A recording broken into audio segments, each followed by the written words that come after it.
आज अपना टॉपिक है सिडेटिव हाइप्नोटिक्स। या हाइप्नोटिक्स का मतलब होता है वो ड्रग्स जो अपना इंसोम्निया में यूज़ करते हैं, या किसी पेशेंट को जब नींद नहीं आए तो अपन ये ड्रग्स देते हैं तो उसको नींद आ जाती है, तो ये ड्रग्स होती है अपनी सिडेटिव हाइप्नोटिक्स। सबसे पहले डेफिनेशन आती है सिडेटिव क्या होती है। A drug that subdues excitement and calm the subject without inducing sleep. मतलब जो पेशेंट का एक्साइटमेंट है और जो कई बार क्या होता है पेशेंट के अंदर क्या होता है हाइपर एक्टिविटी हो जाती है, पेशेंट को ट्रेमर्स आते हैं, बहुत ज़्यादा टाइट हो जाता है पेशेंट। और जो जैसे एपिलेप्टिक अटैक्स के अंदर आता है, जो फिट्स आते हैं एपिलेप्सी के उसके अंदर जैसे होता है, उसमें क्या होता है पेशेंट को काम किया जाता है, उसके एक्साइटमेंट को रिड्यूस किया जाता है, तो वो आती है आपकी sedative drugs. Without inducing sleep कहने मतलब पेशेंट को नींद आए बिना पेशेंट के एक्साइटमेंट लेवल को कम किए जाती है, वो होती है अपनी sedative drugs. Sedation refers to decrease responsiveness to any level of stimulation. Sedation का मतलब होता है पेशेंट का जो एक्साइटमेंट लेवल है या किसी भी स्टिमुलेशन का उसको जो रेस्पॉन्स दे रहा है पेशेंट वो कम होना। मतलब जैसे अपन कोई भी पूछते हैं पेशेंट को या कोई भी स्टिमुलेट करते हैं या पेन करते हैं तो उस पेशेंट को रेस्पॉन्स नहीं रहता, कुछ भी सब कुछ डिक्रीज हो जाता है, आराम से पड़ा रहेगा पेशेंट बिना किसी रेस्पॉन्स दिए, तो उसको बोलते हैं सीडेशन। नेक्स्ट आता है हाइप्नोटिक। हाइप्नोटिक होती है a drug that induce and और मेंटेन स्लीप। वो ड्रग जो आपकी पेशेंट की नींद लाने के लिए, नींद को मेंटेन करने के लिए दी जाती है, वो होती है आपकी हाइप्नोटिक। इसमें नींद नहीं आती, इसमें सिर्फ पेशेंट का जो एक्साइटमेंट लेवल है वो कम होता है, इसके अंदर पेशेंट को नींद आती है। Similar to normal arousal sleep, जैसे नॉर्मल सोता है पेशेंट वैसे ड्रग लेने के बाद सो जाएगा। इट इज़ डिफर फ्रॉम हाइप्नोसिस, ये साइकोलॉजी वाला जो हिप्नोसिस होता है उससे अलग है ये। अब आ जाओ इसका क्लासिफिकेशन। क्लासिफिकेशन में सबसे पहला आता है अपना बारबिचूरेट्स। बारबिचूरेट्स के अंदर लॉन्ग एक्टिंग जिसके अंदर आती है फिनोबारबिटोन, मेफोबारबिटोन। दूसरे आती है short acting butobarbitone, secobarbitone, pentobarbitone. Next ultra short acting के अंदर आती है थियोपेंटोन, मेथोहेक्सिटोन और हेक्सोबारबिटोन। ये आती है सब बारबिचूरेट्स के अंदर।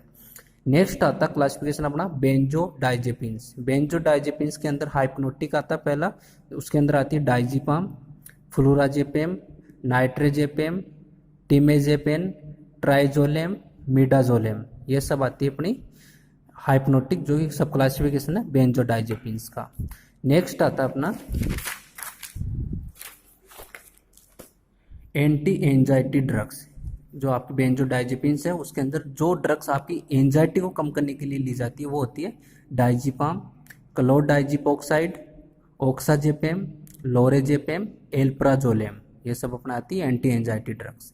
नेक्स्ट आती है एंटी कन्वर्जेंट। वो बेंजोडाइजेपिन्स जो आपकी कन्वर्जेंस को कम करने के लिए दी जाती है, ब्लॉक करने के लिए दी जाती है, डाइजिपाम, क्लोनाजेपेम और clobazam. Newer non diazepine hypnotic. Third number का जो क्लासिफिकेशन आता है वो आता है जोपिक्लोन और जोल्पिडेम, जिसके अंदर ड्रग आती है जोपिक्लोन और जोल्पिडेम। अब सबसे पहले आ जाओ बारबिचूरेट्स। सबसे पहला आपने जो क्लासिफिकेशन पढ़ा है, barbiturates are substituted derivatives of barbituric acid. ये आपका बारबिचूरिक जो एसिड होता है उससे बनता है आपका बारबिचूरेट्स। फार्मेकोलॉजिकल एक्शन, सबसे पहले सेंट्रल नर्वस सिस्टम के क्या इफेक्ट डालती है, सीडेशन। मतलब नींद नहीं आई लेकिन अभी सबसे स्टार्टिंग की एज जैसे ड्रग दी तो उससे सीडेशन, सब कुछ एक्साइटमेंट लेवल वगैरह कम हो जाता है। सीडेशन से थोड़ी सी यदि और ज़्यादा ड्रग देती है तो उससे नींद आ जाती है पेशेंट को, स्लीप। फिर एनेस्थीसिया, स्लीप के आगे की स्टेज होती है एनेस्थीसिया।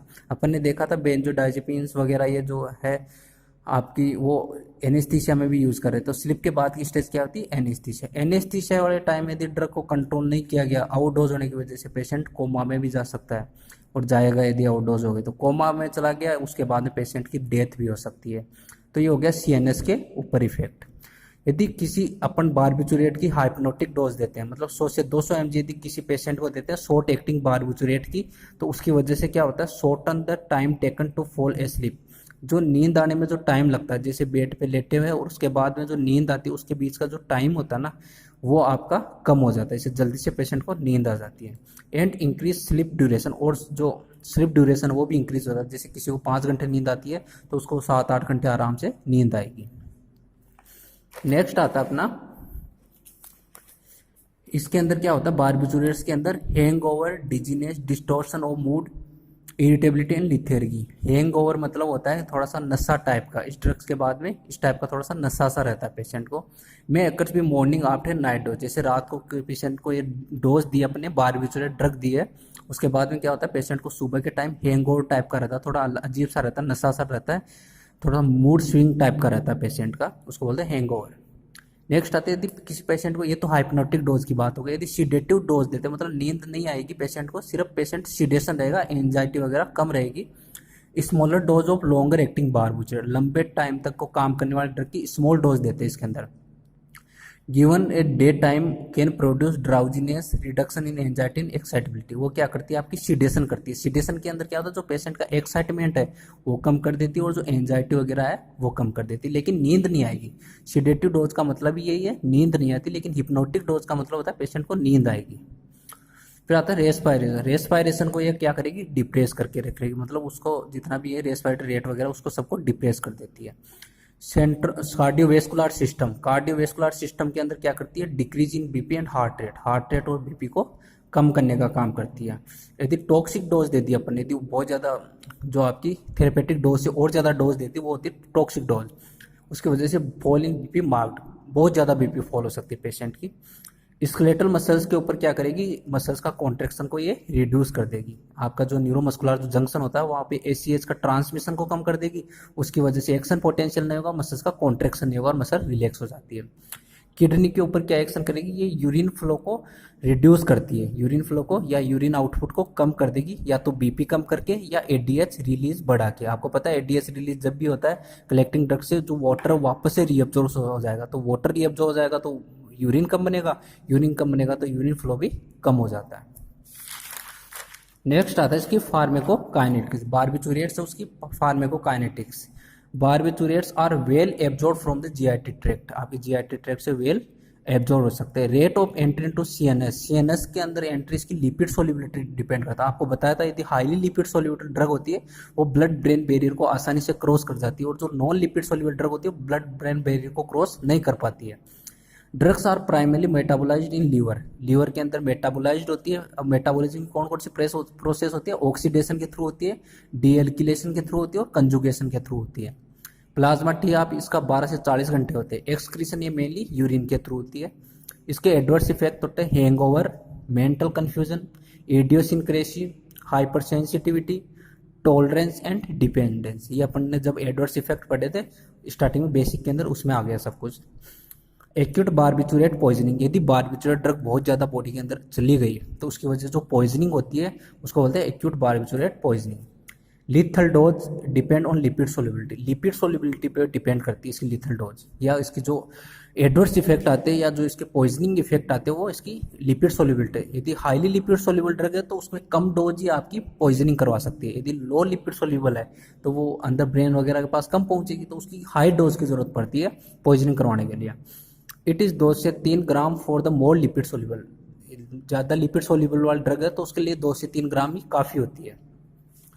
जबकि जो आपकी लो लिपिड सोल्युबल जो ड्रग्स होती है उसके लिए 5 से 10 ग्राम की जरूरत पड़ती है, उसके बाद में जाके बॉडी के अंदर पॉइजनिंग होती है। इसके अंदर मैनिफेस्टेशन क्या क्या हो सकता है, सीएनएस डिप्रेशन, आपको पता है कि सीएनएस पे तो डिप्रेशन इफेक्ट डालेगी, सीडेशन होगा, स्लीप होगा, एनेस्थीसिया होगा, लास्ट स्टेज कोमा तक भी जा सकता है पेशेंट, और उसके बाद डेथ तक। Comatose with shallow and failing respiratory, comatose मतलब गहरी नींद में सोना, जगाए नहीं जगे पेशेंट, तो वो वाली कंडीशन हो सकती है। रेस्पिरेटरी फेल हो सकता है, बीपी बहुत ज़्यादा फॉल हो सकता है, कार्डियोवैस्कुलर कोलैप्स हो सकता है, मतलब जो ब्रेन की ऑक्सीजन वगैरह डिमांड है वो हार्ट फुलफिल नहीं कर पाता है। रीनल शटडाउन, रीनल की जो फिल्ट्रेशन कैपेसिटी है वो ब्लॉक हो जाती है, रीनल फिल्ट्रेट नहीं कर पाता। पल्मोनरी कॉम्प्लिकेशन आ सकते हैं पेशेंट को। इसका ट्रीटमेंट होता है गैस्ट्रिक लीवेज, मतलब जो अंदर पॉइजन वगैरह या जो बारबिटूरेट जो ड्रग गई है उसको क्या करते हैं, साफ स्टोमक को साफ करके साफ किया जाता है, उसको वापस से बाहर किया जाता है ड्रग को। साथ में वहाँ पे क्या रख दिया जाता है, चारकोल होता है, एक्टिवेटेड चारकोल होता है, मेडिकली चारकोल होता है ये, उसको क्या किया जाता है स्टोमक में रखने से जो आपकी बारबिटूरेट ड्रग है उसका एब्जॉर्प्शन नहीं होता है। सपोर्टिव मेजर मतलब उसकी ऑक्सीजन को मेंटेन करके रखो, ब्लड वॉल्यूम को मेंटेन करके रखो, जो बाहर से यदि रेस्पिरेशन की जरूरत है तो उसको वेंटिलेटरी सपोर्ट दिया जाता है। फोर्स्ड एल्कलाइन डायलिसिस, आपको बताया था फोर्स्ड डायलिसिस का मतलब होता है जबरदस्ती टॉयलेट करवाना किसी पेशेंट को। क्या होता है कि किडनी के थ्रू जब यूरिन पास आउट होता है तो उसके अंदर बहुत ज़्यादा टॉक्सिक मटेरियल और आपके पॉइजन्स होते हैं। तो कहने का मतलब यही होता है कि आपका जो पॉइजन या जो ड्रग वो एलिमिनेट किडनी के थ्रू होती है। तो यदि बॉडी के अंदर ज़्यादा ड्रग चली गई तो पेशेंट को ज़्यादा यूरिनेशन करवाओ, मतलब उसको ज़्यादा टॉयलेट कराओ। तो ज़्यादा टॉयलेट करवाने के लिए आपको पता है डायरेटिक्स दी जाती है। डायरेटिक्स के अंदर आपकी मेनिटोल वगैरह आती है, सोडियम बाइकार्बोनेट आता है। वो क्या करता है, यूरिन को एल्केलाइन नेचर के अंदर कन्वर्ट कर देता है। तो उसकी वजह से क्या होता है, आपका ज़्यादा यूरिन बाहर आएगा या यूरिन आउटपुट ज़्यादा बढ़ेगा तो ड्रग भी ज़्यादा से ज़्यादा एलिमिनेट होगी। तो उसको बोलते हैं forced alkaline dialysis. Haemodialysis, haemoperfusion, blood को ज़्यादा से ज़्यादा फिल्टर किया जाता है ताकि उसमें पॉइजन वगैरह वो बाहर निकाल सके। नेक्स्ट आता है अपना बेंजोडाइजेपिन्स। बेंजोडाइजेपिन्स क्या होते हैं, जैसे chlordiazepoxide and diazepam were introduced around 1960 as anti anxiety drug. सबसे पहले जो बेंजोडाइजेपिन्स और डाइजिपाम और क्लोर डाइजिपोक्साइड को 1960 के लगभग as anti anxiety drug introduce किया गया था। लेकिन बाद में क्या हुआ, ये बारबिटूरेट से ज़्यादा पॉपुलरिटी गेन हो गई क्योंकि ये हाइप्नोटिक और सिडेटिव अच्छी होती है बारबिटूरेट से।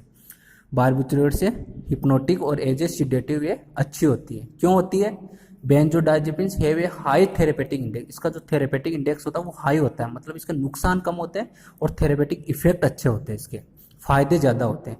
Injection of even 50 hypnotic dose does not endanger life. यदि अपन 50 हिप्नोटिक डोज भी दे दे उसकी वजह से वो डोज फेटल नहीं होती पेशेंट के लिए, वो इतना ज़्यादा डेंजरस नहीं होती। Hypnotic dose do not affect respiration और कार्डियोवेस्कुलर फंक्शन। ये आपके रेस्पायरेटरी और कार्डियोवेस्कुलर फंक्शन को अफेक्ट नहीं करती, जैसे आपकी बारबिटूरेट्स कर रही थी। बेंजोडाइजेपिन्स आपकी रेस्पायरेटरी और कार्डियोवेस्कुलर सिस्टम पे अफेक्ट नहीं करती है। नो अदर बॉडी सिस्टम, या आपकी बेंजोडाइज अदर बॉडी सिस्टम जैसे लीवर किडनी पे बारबिटूरेट्स कर रही थी, बारबिटूरेट्स ये आपकी उस पर एडवर्स इफेक्ट ज़्यादा नहीं डालती। Less distortion of sleep architecture, आपकी जो नींद का जो मेन नॉर्मल पैटर्न उसको ये डिस्टर्ब नहीं करती है। Benzodiaz do not alter disposition of other drug, ये आपकी दूसरी ड्रग यदि इसके साथ देते हैं तो उसके साथ इंटरेक्शन नहीं करती है। लोअर एब्यूज लाइबिलिटी, इसकी जो एडिक्शन की जो कैपेसिटी होती है, जो एब्यूज लाइबिलिटी होती है, कई पेशेंट क्या होते हैं यदि नींद की वगैरह टेबलेट लेते हैं तो उसके लिए एडिक्ट हो जाते हैं, तो इसकी जो कैपेसिटी होती है एडिक्शन की वो कम होती है, पेशेंट ऐसे जल्दी से एडिक्ट नहीं होता है। इसके आते हैं सीएनएस एक्शन। सीएनएस के ऊपर क्या एक्शन करेगी ये, सेलेक्टिव एंजियोल, ये एंजियोलिटिक एंजाइटी कम करती है, हिप्नोटिक नींद लाने के लिए काम आती है, मसल रिलैक्सेशन करती है, ये एंटी कन्वल्जेंट, जो आप एपिलेप्सी वगैरह के अंदर जो फिट्स आते हैं, जो दौरे आते हैं उसको ये कम करके रखने का काम करेगी या ब्लॉक करती है। इसके अंदर एग्जाम्पल आता है flurazepam, produce an active metabolite which has long t आप, ये एक्टिव मेटाबोलाइट्स के अंदर कन्वर्ट होती है, उसके बाद वो एक्शन करती है, इसका टी आप लगभग लॉन्ग होता है। Suitable for patient who have frequent nocturnal, ये उन पेशेंट को दी जाती है जो रात के समय जगते हैं बीच बीच में, जिनको बीच में जैसे 2 बजे जग गए फिर 3 बजे जाके नींद आई फिर 4 बजे उठ गए, तो बीच में जो जगते हैं जो कंटिन्यू नींद नहीं आती उन पेशेंट को देते हैं अपन flurazepam. Adverse effect of benzodiazepine, benzodiazepine क्या क्या एडवर्स इफेक्ट आते हैं, तो इसमें सबसे पहले डिजीनेस, वर्टाइको, अटेक्सिया, डिसओरिएंटेशन का मतलब तो पेशेंट को आसपास का पता नहीं था, कंफ्यूज टाइप का रहता है। एमनेसिया, मेमोरी लॉस हो सकती है थोड़ा टाइम के लिए। Prolonged of reaction time, impairment of psychomotor skill, उसके जो साइकोमोटर स्किल होती है वो इम्पेयर, चलने फिरने या उसको जो गेमिंग वगैरह है वो जो भी मोटर एक्टिविटीज़ करता है वो उसकी डिस्टर्ब हो सकती है। Weakness, blurring vision, dry mouth, urinary incontinence वगैरह ये दिक्कत हो सकती है। इसकी वजह यदि आपको लेबर के टाइम मतलब एंड स्टेज ऑफ प्रेगनेंसी के टाइम यदि इसको इंट्रोड्यूस कर दिया तो उसकी वजह से फ्लेसिडिटी और रेस्पिरेटरी डिप्रेशन हो सकता है नियोनेट्स के अंदर। अब आ जाओ यूजेज ऑफ बेंजोडाइजेपिन्स। बेंजोडाइजेपिन्स की क्या यूज है, एज ए हिप्नोटिक, मतलब अपन ड्रग चैप्टर ही वही पढ़ रहे हैं, हिप्नोटिक सिडेटिव, मतलब नींद आने के लिए कोई ड्रग दे सकते हैं तो वो एज ए हिप्नोटिक में काम में आएगी या इंक्लूड होगी। ए हिप्नोटिक में भी यूज टू शॉर्टन स्लीप, अब अपने इसको हिप्नोटिक में काम लेते हैं, मतलब नींद के लिए पेशेंट को दे रहे, पेशेंट को नींद नहीं आए तो उसको नींद लाने के लिए दिए ड्रग दे रहे तो उसके वो शॉर्टन स्लीप लेटेंसी, जो आपकी नींद आने का जो टाइम है, कहने का मतलब जैसे बिस्तर पर लेट गया उसके बाद नींद नहीं आ रही है 1 घंटा 2 घंटा किसी पेशेंट को, तो ये ड्रग देते ही उसको क्या होता है जल्दी से नींद आ जाती है, तो स्लीप लेटेंसी को कम करता है। रिड्यूस नॉक्टर्नल अवेकिंग, उसकी वजह से रात के समय कई बार क्या होता है कई पेशेंट जग जाते थे 2 बजे उठ के और कई को फिर नींद आएगी 5 बजे जाते हैं, तो जो बीच का ये टाइम है ना, ये खाली जो बिना नींद वाला उसको रिड्यूस कर देगा या ब्लॉक कर देगा। इसकी वजह से क्या होता है, रात को जगता नहीं पेशेंट, उसको बोलते हैं नॉकटर्नल अवेकनिंग रिड्यूस। और टू प्रोवाइड एंजाइटिक इफेक्ट, और इसकी वजह से क्या होता है, जो एंजाइटी फील होती है पेशेंट को वो नहीं होती है। इंसोम्निया मेनली 3 टाइप का हो सकता है, लॉन्ग टर्म मतलब मंथ या सालों से किसी पेशेंट को नींद नहीं है, वैसे कंटिन्यू नींद नहीं, बीच बीच से नींद नहीं आती, जैसे आपका 2-3 घंटे बीच में जग जाना, ऐसे नहीं कि 2 साल से सोया नहीं, ऐसा नहीं होता है। बीच बीच में क्या होता है, 1-2 घंटे की नींद डिस्टर्ब हो जाती है, या बीच बीच में जैसे कम नींद आती है, कईयों को दिन में सो के तो रात को नहीं आती बिल्कुल भी, वो कंडीशन। शॉर्ट टर्म 1-2 वीक से जैसे किसी पेशेंट को नींद नहीं आ रही। ट्रांजिएंट मतलब 1-2 दिन से किसी पेशेंट को नींद नहीं आ रही हो। इसके अदर यूज क्या क्या हो सकता है, एंजियोलिटिक, एंजाइटी को कम करता है ये। एंटी कन्वर्जेंट, दौरे वगैरह को कम करता है एपिलेप्सी टाइप के, जैसे आपकी स्टेटस एपिलेप्टिकस के अंदर आता है, या फिर आपका टिटनस के अंदर आता है। टिटनस के अंदर आपको बताया था कि बॉडी एकदम टाइट हो जाती है, मसल टोन इंक्रीज होके, तो उसको बोलते हैं टिटनस। उसके अंदर मसल को रिलैक्स करने के काम आता है। इसके मसल रिलैक्सेशन के अंदर काम आता है, या pre anaesthetic medication, pre anaesthetic medication के साथ में देते हैं, क्योंकि आपका जो ये बेंजोडाइजेपिन्स है, ये एक तो सिक्रेशंस को कम करते हैं, ब्रोंकियल सिक्रेशंस को कम कर देते हैं, साथ में क्या करते हैं आपके ये सेलाइवेशन वगैरह को कम कर देते हैं। इसके अलावा ये एंटी एंजाइटी प्रॉपर्टी रखते हैं, इसलिए इसको प्री एनेस्थेटिक मेडिकेशन में यूज़ करते हैं। इसके अलावा ये सीडेटिव प्रॉपर्टी रखते हैं, तो उसको जो आपकी प्री ऑपरेटिव और पोस्ट ऑपरेटिवली थोड़ा सा सीडेशन को मेंटेन करने के लिए क्या किया जाता है अपना, इसको प्री एनेस्थेटिक मेडिकेशन में यूज़ करते हैं। बिफोर ईसीटी, ईसीटी क्या होता है, जो ये साइकोलॉजिकली जो डिस्टर्ब पेशेंट होते हैं उनको क्या होता है, इलेक्ट्रिकल जो आपकी लो फ्रीक्वेंसी करंट के झटके दिए जाते हैं, पेशेंट को स्टिमुलेट किया जाता है ब्रेन को, या स्ट्राइक किया जाता है करंट को से, तो उसकी वजह से क्या होता है, वो जो आप नॉर्मल केमिस्ट्री होती है ब्रेन के अंदर उसके ऊपर इफेक्ट पड़ता है, और पेशेंट कई बार ठीक हो जाते हैं, तो उसको बोलते हैं electroconvulsive therapy. Electrical cardioversion arrhythmia, कई बार क्या होता है, इरेगुलर हार्ट बीट होने की वजह से क्या होता है, फिर हार्ट को थोड़ा सा ऊपर पेचेस वगैरह लगा के स्टिमुलेट किया जाता है लो फ्रीक्वेंसी करंट से।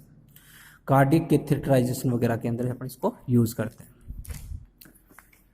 एल्कोहल विड्राउल इन डिपेंडेंट सब्जेक्ट, कई पेशेंट ऐसे क्या होता है कि जैसे एल्कोहल के एडिक्ट है, तो उनको जैसे एल्कोहल छुड़ाते हैं तो उसके अंदर फिर विड्रोल सिम्टम्स आने लग जाते हैं, जैसे ट्रेमर आना, पेशेंट को पागलपन सा रहना, और तो उस टाइप के जो विड्रोल सिम्टम्स हैं उनको कम करने के लिए अपन बेंजोडाइजेपिन्स देते हैं।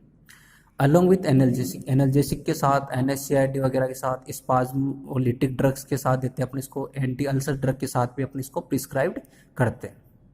नेक्स्ट आता है अपना बेंजोडाइजेपिन एंटागोनिस्ट, जो बेंजोडाइजेपिन का इफेक्ट को कम करना हो तो उसके लिए जो एंटी ड्रग होती है वो होती है benzodiazepine antagonist. Flumazenil, it act as a inverse agonist for the benzodiazepine receptor, benzodiazepine जो रिसेप्टर होती है उसका अपोजिट काम करेगा। ये आपको पता है कि एंटागोनिस्ट है, एंटागोनिस्ट हमेशा एगोनिस्ट के अपोजिट ही काम करेगी, तो जो बेंजोडाइजेपिन का एक्शन है उसको ये ब्लॉक करने का काम करेगी। कौन सी, flumazenil. It abolish hypnogenic psychomotor cognitive EEG effect of the benzodiazepine, ये जो बेंजोडाइजेपाम के जो इफेक्ट साइकोमोटर वगैरह, जो मेंटल कंफ्यूजन डिसओरिएंटेशन टाइप का पेशेंट फील होता है उसको ब्लॉक करने का काम करेगी। Flumazenil is absorb orally absorb होती है, इसका फर्स्ट पास में हाई होता है, ओरल बायोलिटी इसके 16% होते हैं, लेकिन इसको अपन ओरली यूज नहीं करते हैं, इसको अपन IV यूज करते हैं। इसका एलिमिनेशन लगभग 1 घंटे का होता है, 1 घंटे के अंदर अंदर किडनी से एलिमिनेट आउट हो जाती है। इसके यूज क्या है, टू रिवर्स बेंजोडाइजेपिन एनेस्थीसिया। अब अपन बेंजोडाइजेपिन से यदि एनेस्थीसिया दिया है किसी, अपन ने जब एनेस्थेटिक ड्रग्स पढ़ी थी उसके अंदर आया था इंट्राविनस के अंदर इंड्यूसिंग एजेंट, और दूसरा आया था शॉर्ट स्लोअर एक्टिंग एजेंट जिसके अंदर बेंजोडाइजेपिन आई थी। तो बेंजोडाइजेपिन का यूज होता है एनेस्थीसिया। तो यदि किसी पेशेंट को एनेस्थीसिया दिया, सर्जरी कंप्लीट हो गई, उसको वापस से होश में लाने के लिए क्या करते हैं अपन, जैसे ये दे देंगे फ्लूमाजेनिल। फ्लूमाजेनिल क्या करेगी, बेंजोडाइजेपिन का जो एनेस्थेटिक जो इफेक्ट है उसको ब्लॉक कर देगी, मतलब जो बेहोशी आ रही है बेंजोडाइजेपिन की वजह से वो अब धीरे धीरे कम हो जाएगी और पेशेंट जल्दी से आपका होश में आ जाता है। फिर नेक्स्ट आता है अपना बेंजोडाइजेपिन ओवरडोज। यदि बॉडी के अंदर बेंजोडाइजेपिन ज़्यादा चली गई उसकी वजह से आपका क्या होगा, टॉक्सिसिटी हो गई बॉडी के अंदर, पॉइजनिंग हो गई, तो उसको बोलते हैं बेंजोडाइजेपिन ओवरडोज। तो उसके लिए क्या करते हैं, फ्लूमाजेनिल देंगे 0.2 mg पर मिनट, मैक्सिमम 5 mg देंगे अपन, IV देते हैं इसको। उसकी वजह से क्या होता है, बेंजोडाइजेपिन की वजह से, ओवरडोज की वजह से यदि पेशेंट अनकॉन्शियस हो गया, हाईली सीडेटिव हो गया, तो उसके इफेक्ट को वापस से अपन कम किया जा सकता है, यदि कोमा में चला गया तो। इसकी साथ में हिपेटिक कोमा के अंदर अपन इसको यूज़ करते हैं। एल्कोहल इंटॉक्सिकेशन के अंदर अपन इसको, एल्कोहल की वजह से टॉक्सिसिटी होती है लीवर वगैरह की, उसके अंदर अपन इसको यूज़ कर सकते हैं। एडवर्स इफेक्ट होते हैं इसके एजिटेशन, डिस्कम्फर्ट, टीयरफुलनेस, एंजाइटी, कोल्डनेस और विड्राउल सीजर्स टाइप के, मतलब ड्रग को विड्रॉ करने के बाद जो सीजर्स वगैरह आ सकते हैं इसकी वजह से, ये सब होते हैं इसके एडवर्स इफेक्ट। अपना चैप्टर फिनिश हो गया ये।